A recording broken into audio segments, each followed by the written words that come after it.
Hey, how's it going, everyone? Welcome to Shifting Lanes. My name is Hanson. Thank you so much for tuning in. Welcome to episode number 2 of the 2013 Subaru BRZ build.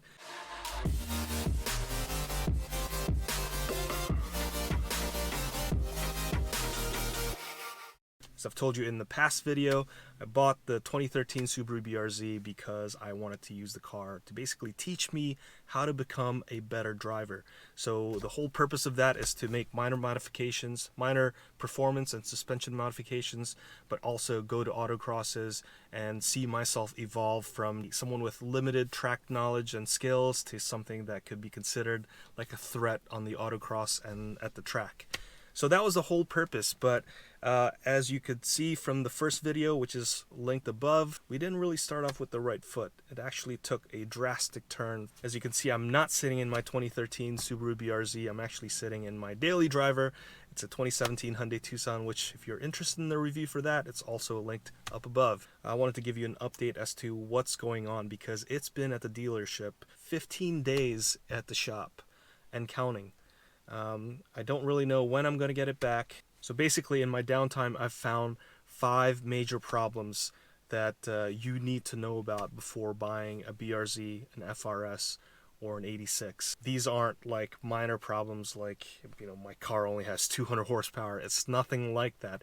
These are major problems that is going to cost you a lot of money, a lot of downtime, and a lot of heartache. If you're a college student or if you're a high school student just thinking about buying one of these cars, just keep this in mind because these problems are financially damaging. If you can't get by without having your car for like more than a week, 2 weeks, 3 weeks, then these problems are showstoppers. And it's really something that you need to know before buying an early model FT86 car. Not sure if the later models have solved these issues, but after reading a lot of the forums, I still see some of these problems occurring on the later model years. So let's talk about the first major problem because that's basically the problem that I have right now, and that's the valve rocker failure. At first they tried to replace the spark plugs and the coil packs, and they called me back after they tried that and they said it's a no-go. So we're gonna have to take apart the valve cover and take a look at what else is wrong, potentially if there's a valve spring that might have dropped. So waited a couple of days and then they called me back and then they said, Hanson, I've got some bad news. Basically the valve rocker arms have broken. They are in pieces. They're just laying there in its own pool of grease or oil. I was like, okay, is there anything you could do? And then the dealership basically said, he said, I just have to ask you this question. Did you ever over rev the engine? Did you ever miss shift? Did you ever beat on this car? I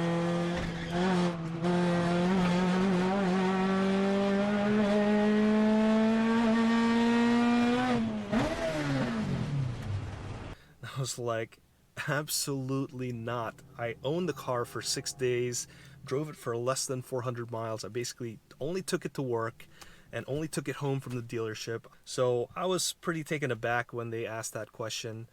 And, it didn't feel very good given that, hey, I just bought the car and you're accusing me of, immediately beating on the car.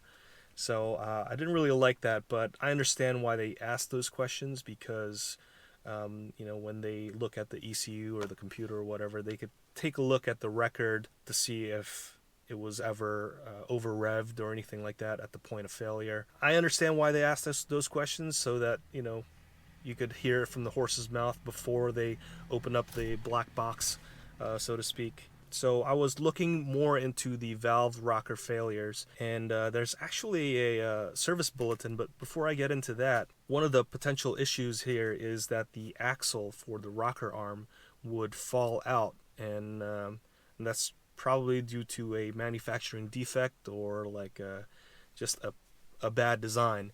But it could fall out, and then essentially at that point the rocker arm doesn't sit well anymore and it just falls out, or it could break. So now, is that what happened to my car? Well, I'm not really sure because I haven't seen it for myself. This is what the dealer just told me.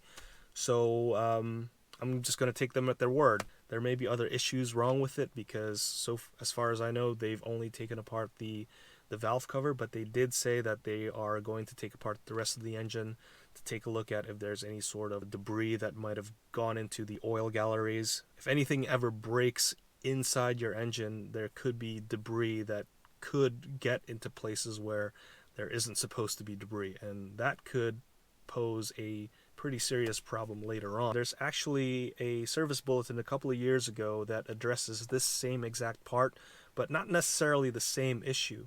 The service bulletin is 02-151-14R. And it says, this bulletin announces the availability of revised valve train components developed to reduce a tapping sound, sometimes described as a sewing machine type sound, which may be heard coming from the left hand or the driver's side of the engine when the engine is warm.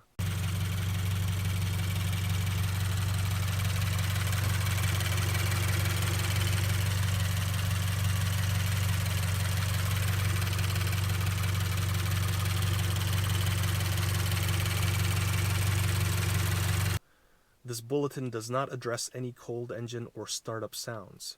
The changes consist of design to the valve rockers, camshaft profile change, 1.65mm longer intake, and 2.47mm longer exhaust valve stem lengths. So if you look in the service bulletin, which I'll link down below, they'll show you a picture of the revised valve rocker, and they've even added a new oil groove.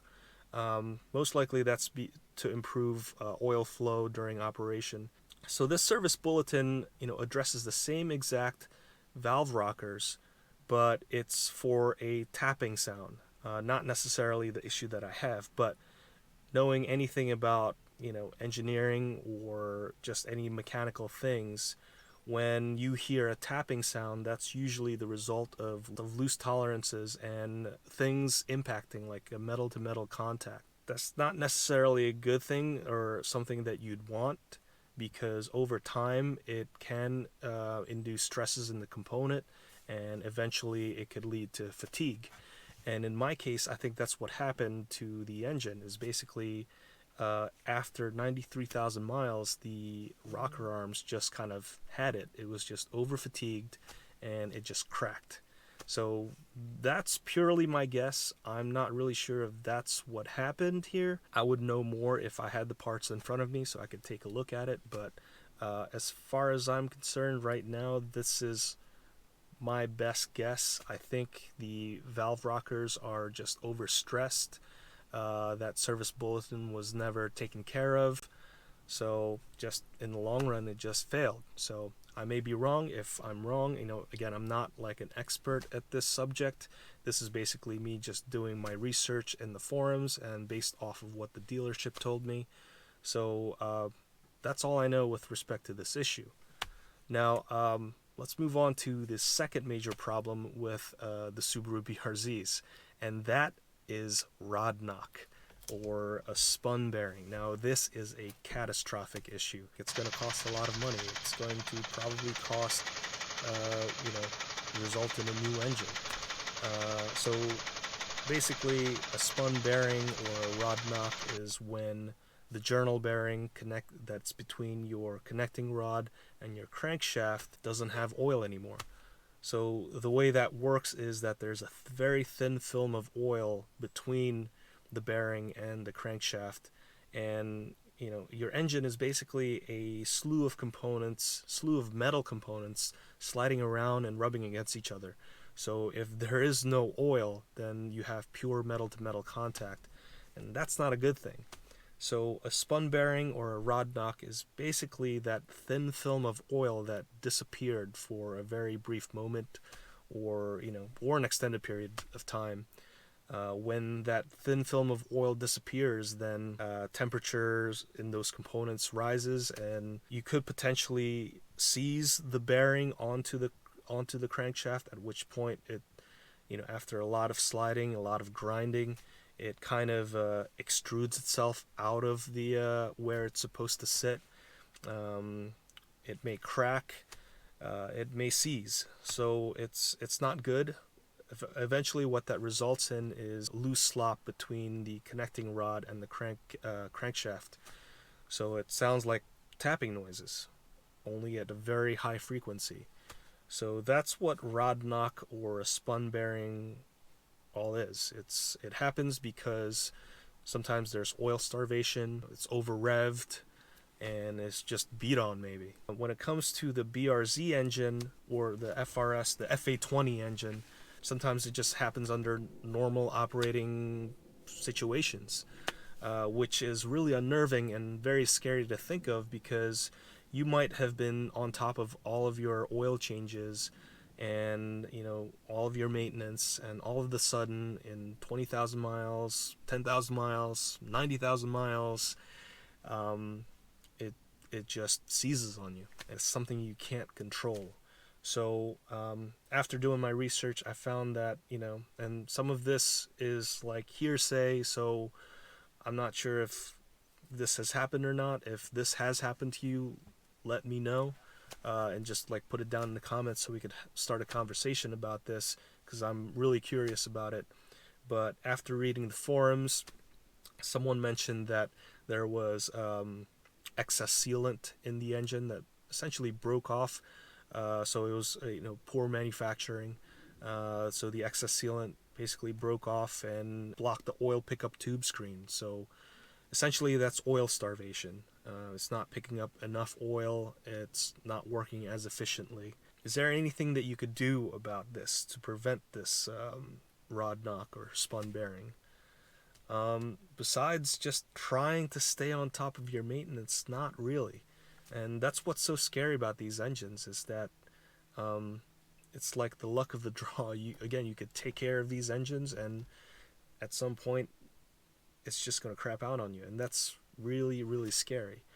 The fixes for this, anything regarding changing something on the journal bearings, on the crankshaft, is very costly, because you have to take the engine apart.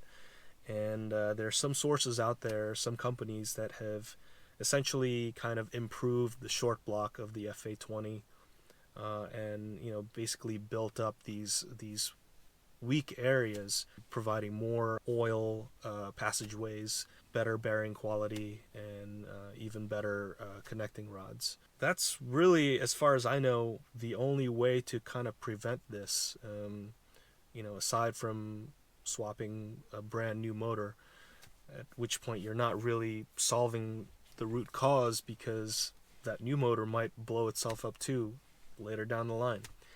So fairly major problem, probably the most catastrophic problem that you'll run into with the FA20 engines, and it's a scary thought. It's a scary thought. The next major problem is the coil pack issue. So, and this is something that, if you track your car, if you race it, this is just an eventuality. Basically, you'll get codes like the P0351, P0352, 353, and 354. That indicates which cylinder the coil pack is basically not working. And the reason for the coil pack not working is it fails prematurely due to heat. The cylinders on the passenger side is closer to the actual header, so these coil packs are going to fail sooner than the other side. Solution to prevent this is, there's some pretty cool solutions, and that website pointmeby.com actually mentioned the McLaren method, which is essentially wrapping gold foil. Now, gold foil is like one of the best heat insulators, I guess. It basically reflects heat off of whatever you're trying to cover. The second solution, I think, is very cool, adding louvers in the hood. So drilling speed holes into the hood. If you're into like modifying the aesthetics of your car, then this is probably a solution that's right up your alley. So the louvers or the vents on the hood actually does help evacuate the heat, because and this person in pointmeby.com looked at the temperature differences between running an engine with the stock hood and running the engine with a hood that has louvers in it. So it's pretty cool. They actually showed a significant temperature drop, and I don't know what that's going to mean for the coil pack life, but it definitely is going to improve the failure rate So it's pretty cool that there's a potential solution on this that's like thinking outside the box. Another problem with the Subaru BRZ, Scion FRS, Toyota 86 or GT 86 is the cricket problem. Now this is probably something that you've seen everywhere else. Everyone complains about the crickets, the chirping sounds.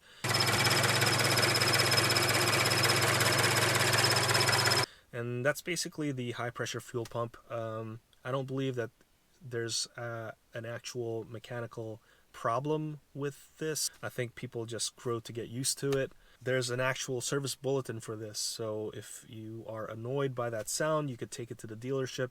As long as it's still under warranty, you could get the high pressure fuel pump replaced. So if you look at the service bulletin that's titled 09-54-12R, reading the description on there, it says the purpose of this bulletin is to provide information regarding a high-pitched chirp, squeak, or cricket sound you may hear coming from the engine's high-pressure fuel pump. Not all pumps may exhibit this condition.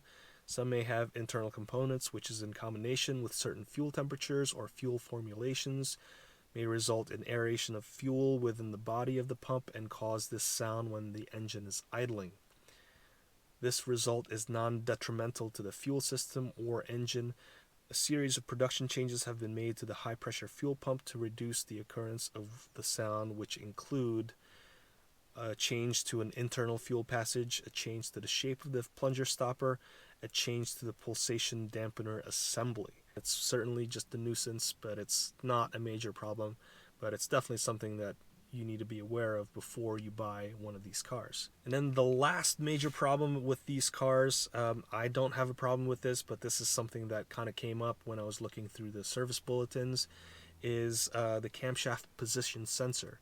And that's the service bulletin 11-130-13R. All that says is that there's difficulty starting, rough idle, cam position, or misfire DTCs. And there's a lot of codes involved with the service bulletin. So there's the 0340, 0341, 0345, 0346, 0365, 0366, 0390, 0391, 0301, 0302, 0303, or 0304. So a lot of potential DTCs that is related to the camshaft position sensor. So that's why I decided to kind of combine this with with the other major problems that you may potentially run into with these cars. But the description of that service bulletin is, it says, for intake and exhaust camshaft position related and or engine misfire DTCs for the FA and FB engine. The camshaft position sensor, or CPS for short, clearance may be out of specification, causing these conditions and one or more of the DTCs mentioned earlier. In addition to a check engine light coming on, there may or may not be a customer concern of rough idle, extended cranking, or no start.